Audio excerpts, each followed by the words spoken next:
So, improvising counterpoint.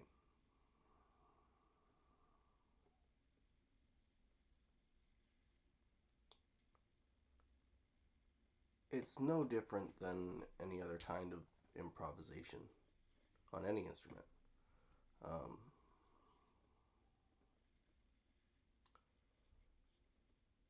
when the focus is on the complicated nature of how we analyze music,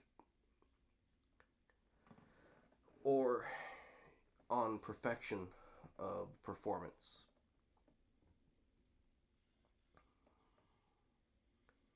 there are too many aspects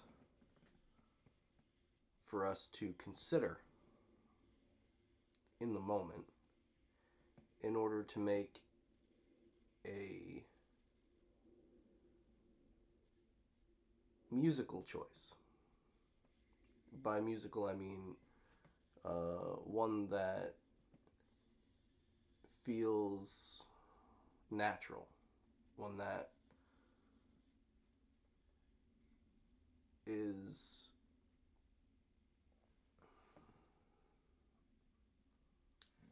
inherently playful.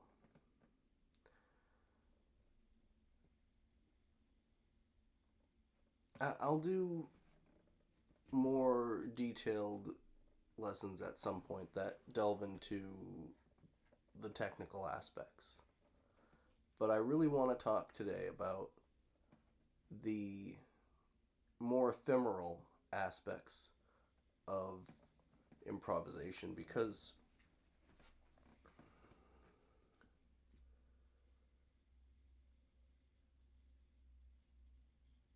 the idea of being able to improvise the type of music at a certain quality that we want is the exact thing that will get in the way of us being able to do this. And some people, it's so um, fear provoking that it can freeze them entirely from even trying. In classical music, this is a common problem. The playing everything perfect is such an important component to the lives of Western classical musicians that the result is more important than the experience.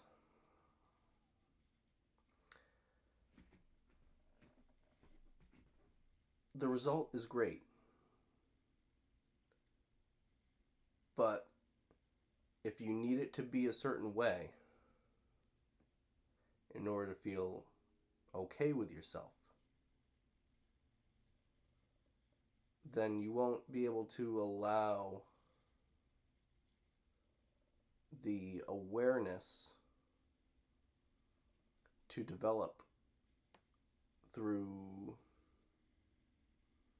practice. But a better word is play. And that's because in improvisation and in the way music is, the way it affects people, people aren't going to see someone be technically proficient, even if that's the thing they enjoy about them. They are going to see someone play music that will evoke a certain feeling in them. Whether this feeling is of awe of the technical prowess or many other aspects, there is a emotional quality that is much more important to the audience. And classical training in Western cultures focuses simply on the ability to perform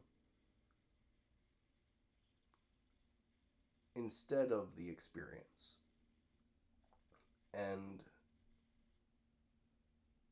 without having adequate time with the experience, it is difficult to manifest within yourself the ability to move freely on your instrument, because you'll question yourself. You'll question what you're doing. You'll question why you're doing it, how it's happening. Does this make sense? Is this the right thing to do in this key for this chord? Is this non-chord tone going to harsh my mellow or whatever? And the fact of the matter is, if that's what you're concerned about,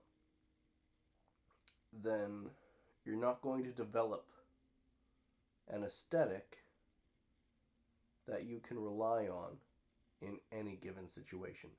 Because it's not about playing in the right key, with the right chords, with the right notes and the right patterns. It's about wherever you are, contextually, you have a preference. And you can trust that preference. And if it doesn't work out, you have a different preference. And you are able to evolve with where your fingers just happen to be.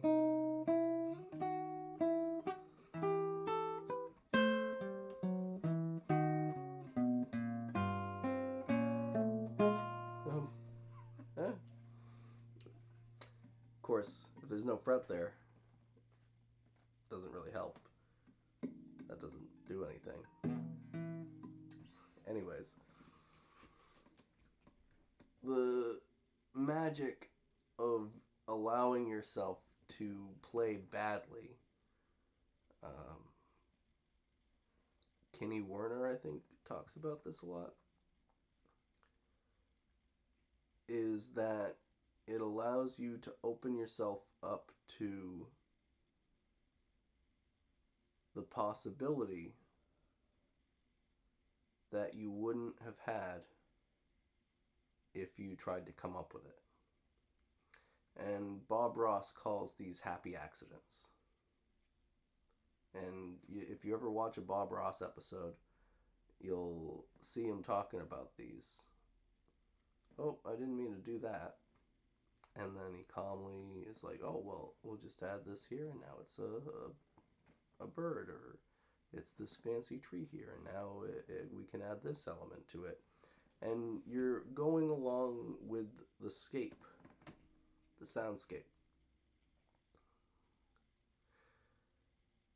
Music is intrinsically a little bit more difficult with this because it happens in real time. So you don't get to make a second choice, which means that everything that you play is essentially a happy accident. Or an accident. And you can either choose to be discouraged by this reflexively because of your classical training or whatever it is that you feel like you're not good enough or whatever it is. Or you can actively take steps to diminish the impulse of, ooh, that sounded bad. And say, I wonder what this will bring. And using wonder and curiosity as the driving force to make your choices, and limiting the reactivity to the impulse of avoiding mistakes. So, in order to start being able to play what you want, you have to start with one note. And you can go up, and then you can go down, then you can go up even higher. It doesn't matter, but it's going to take you somewhere.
So, wrong notes have a place, right?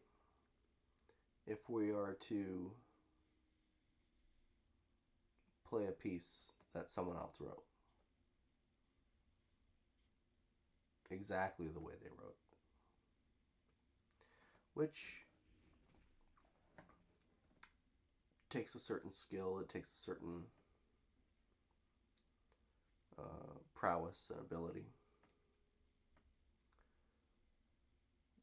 But fundamentally speaking, this is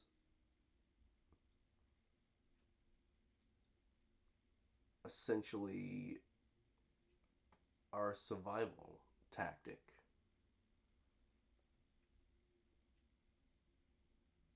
Put to use for an activity. So if I play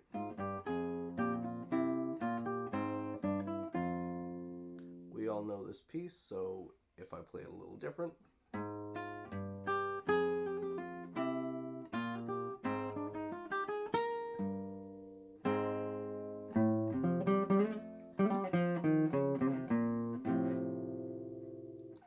we all know where it deviates.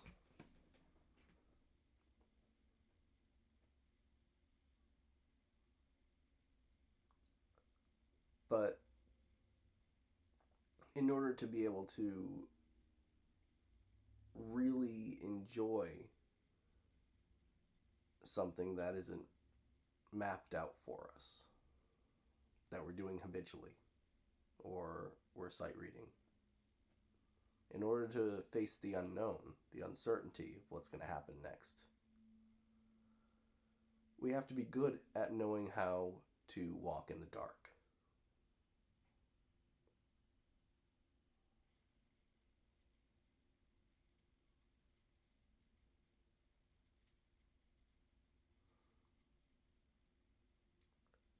And so we have to have ways of reaching out this way. And at first, it feels like the best thing to do is to put into hyperdrive that same survival instinct that allows us to stop making mistakes. But when we first start, it doesn't work. It doesn't help. It can help, but not until some amount of skill has come up, so that way you're not having to come up with a new solution every time you come to a new place.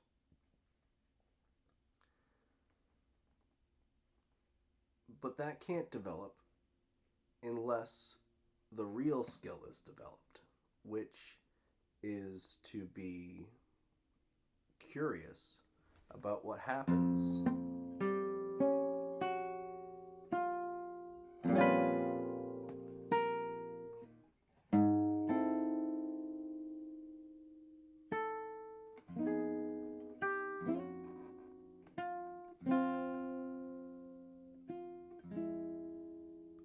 in unknown, uncomfortable territories.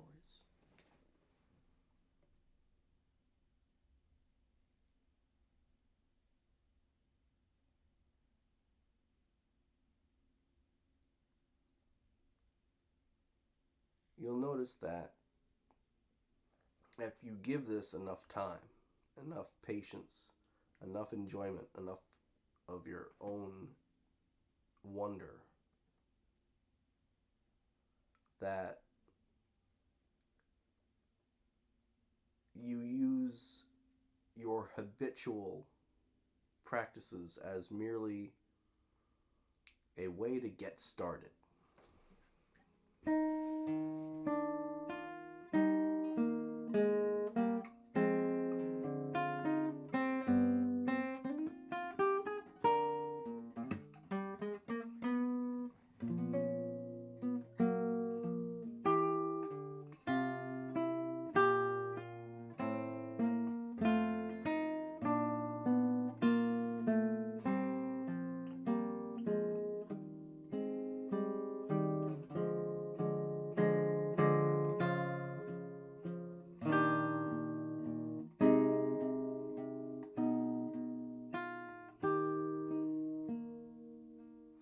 because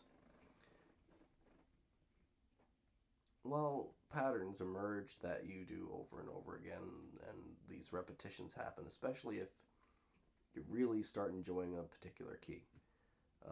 I found the key of D to be super comfortable for playing counterpoint. So I could be here in A flat,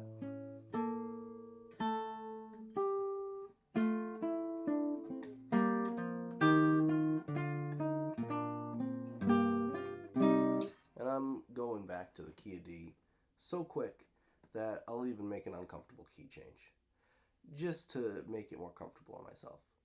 Uncomfortable to the ear key change to some people. And it is important to remember that something that sounds good to you sounds good to you, and it's not always going to sound good to other people. And that is true even when you're playing music that you didn't just come up with on the spot, something that you wrote, something that someone else wrote. Some people just don't like the things you like. So why do we need to try so hard to be perfect, to play music the way it's supposed to be written, on and on and on? All these perfectionist, elitist ideals in classical music. Why are they so important when ultimately some people are going to like it, some people aren't going to like it, and it doesn't matter?